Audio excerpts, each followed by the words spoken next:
Кара Суу районуна караштуу Жууш айыл өкмөтүндөгү Калинин айылынын номер 44 Абдыраман Сматов мектеби. Кыргыз тили жана адабияты мугалими Асилбек кызы Назгүл. Балдар, силерди 1 сентябрь билим күнүңөр менен чын дилден куттуктайм. Бул жылы силер менен көптөгөн ийгиликтерге жетишебиз деген ниеттемин. Тарбиялык саат, сүйүктүү Кыргызстаным. Сабактын максаты ата мекенди сүйүүгө жана ата журту менен сыймыктанууга тарбиялоо, улут аралык достук, биримдик, тынчтык мекенибиздин өнүгүшүнүн негизги шарты экендигин окуучулардын аң сезимине жеткирүү. Алтын эреже: колдорубузду тез жууйбуз, онлайн сабакка активдүү катышабыз, тапшырмаларды өз убагында аткарабыз, мугалимдердин сөзүн угабыз. Анда эмесе балдар, сабагыбызды Кыргыз Республикасынын мамлекеттик гимни менен баштап алсак.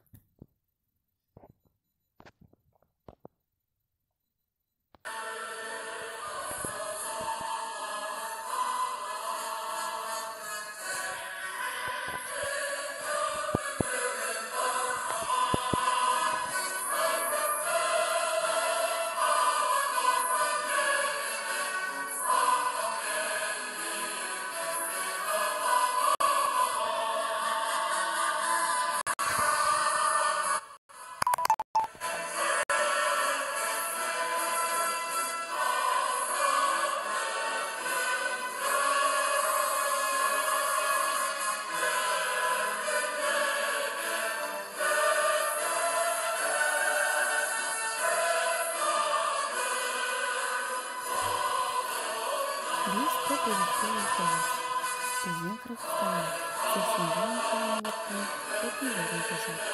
Алардын баардыгы тынчтыкта, ынтымакта өмүр сүрүүдө. Улут аралык ынтымак, жана кызматташтык. Балдар, биздин мамлекетибиздин өзүнүн символдору бар. Чыгарасы мамлекеттик тил. Мекенибиздин елге көчкүсү үчүн мамлекеттин символдорун ийик сактап, силер жакшы билим тарбияга ээ болуп, кагыты саатта үйрөнүп, көп улуттуу эл менен достукта, ынтымакта жашап, өлкөбүздүн өнүгүшүнө өз салымыбызды кошуубуз абзал. Азыр болсо балдар, Абдрасул Токтомушевдин сахналаштырылган «Булбул» киносунун көңүл буруу.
Балдар, биз бүгүн сүйүктүү Кыргызстаным деген темада тарбиялык саат өтөбүз.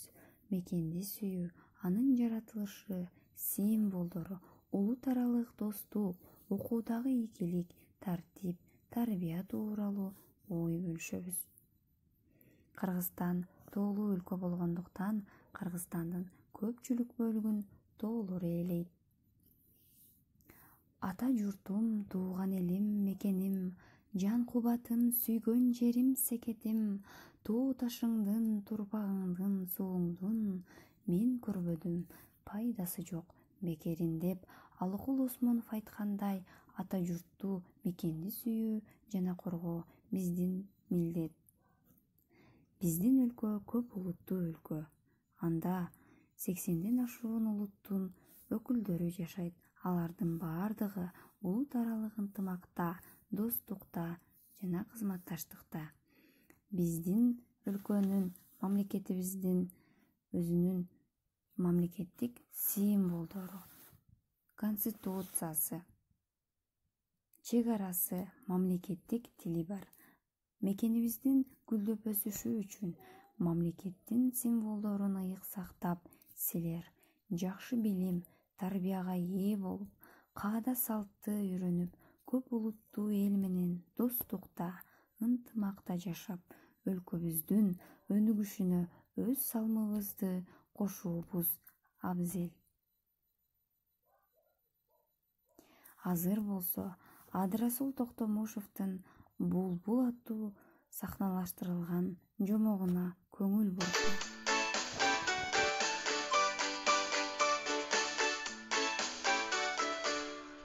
Илгери бир хан жашаган экен. Ал куштардын сайраганына кумары канбай укчу экен. Ошондуктан ал эчен түрдүү куштарды капасына кармап алчу экен. Бир күнү хан бакчага эс алууга чыгат. Кулагына укмуштуудай угулат.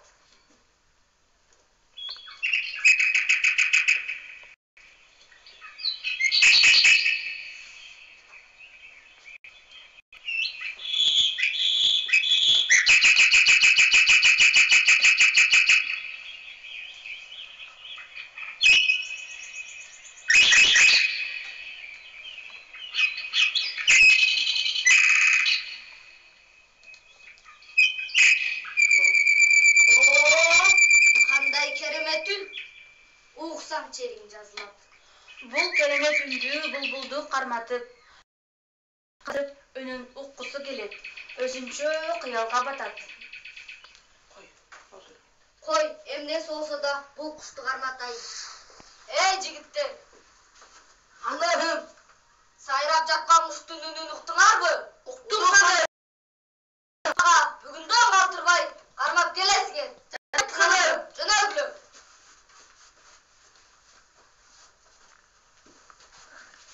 Hanım, siz aytқан bulbuldu karmap geldik. Emne kılalı? Kapaska salıp koygula.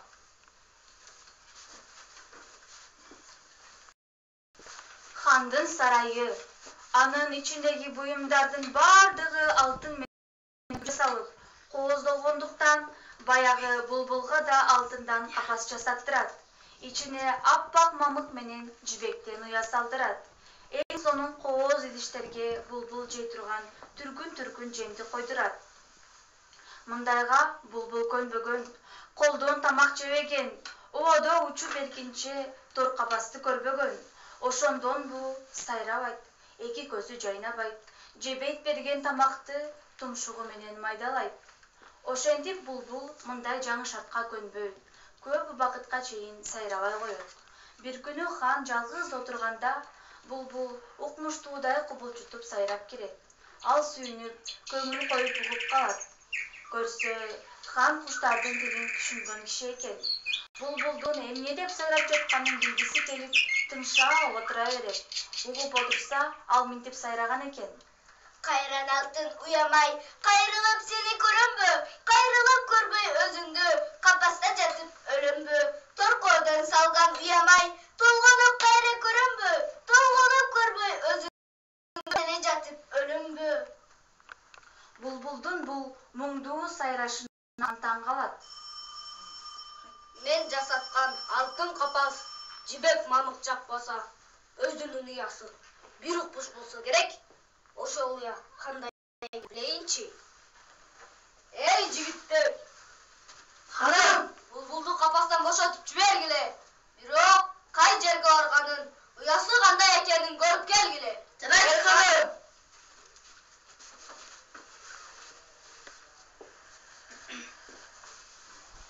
Капастан булбул учуп отуруп бир калың бадалга келип конот. Өзүнүн көнгөн жерине келгенине кубанып, суу жээгине конуп, үстү башын таранып, боюн керип, аркы телки учуп, анан бир бутакка конуп, укмуштуудай кубулжутуп сайрайт. Сайрап жаткан үндү уккан адамга бир сезим келет. Булбул өз мекенине келгенине кубанганын ичине батыра албай, кубулжуган үнү менен сыртка чыгарат. Сайрай берет, талбай сайрай берет, баягы жигиттери угуп отура беришет.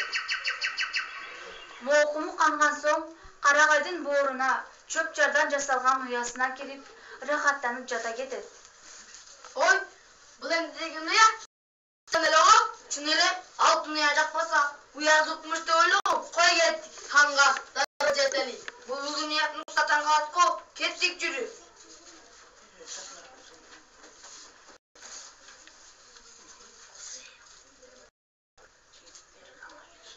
Жигиттер ханга келишет. Ханым, сиздин булуңуз таткан булбулдун уясын көрүп келдик. Кандай экен булбулдун уясы? Булбулдун уясы бобогону чөптөрдөн жасалган бирдеме экен. Ошондойбу? Көрсө ар кимдин өз уясы өзүнө алтын болуп турат. Кана, капастагы бардык куштарды бошоткула. Алар да өз уясына аксын. Жарайт ханым.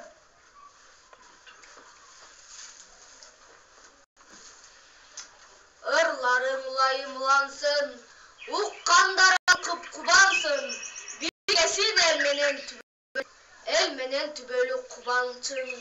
Ырыңды көктөн күн уксун, тажабай татына гүл уксун, асманда жылдыздар жаркырап, кадимки караңгы түн уксун.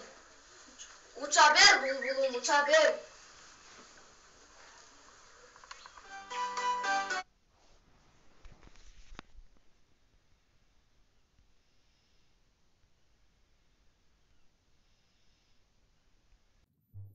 Адам мекенин сүйөт, булбул гүл зарын сүйөт дегендей, биз сыяктуу эле канаттуу куштар да өз мекенин сүйөт, сагынат. Жумуктун негизги идеясы мекенин сүйүп куса болгонунда. Үйгө тапшырма. Мекеним Кыргызстан аттуу дилбаян жазуу. Көңүл бурганыңыздарга рахмат.